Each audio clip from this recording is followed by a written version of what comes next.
sent a very resolute message, including stopping the Secretary of State from his visit, the downing of the balloon, and I think all of those sends a very resolute message to the Chinese. I think there are two takeaways, though. One is we're going to have the ability to deal with what has been publicly reported by some of our military, that they have a domain awareness gap.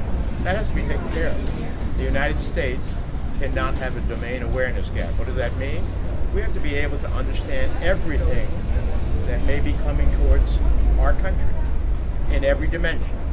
Space, the continental parts of our country, and elsewhere. And so that's something that I think we need to be working on to ensure the national security of the United States. Secondly, is a policy question.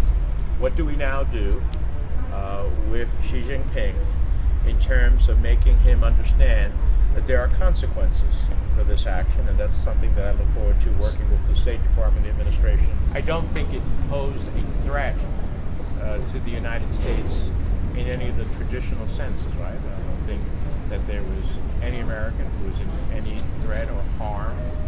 The only question is that we cannot allow, whether there was a threat or not, and I don't believe there was a threat, there wasn't, that at the end of the day, you cannot permit our sovereignty to be invaded by any country for any purpose who does not have our approval.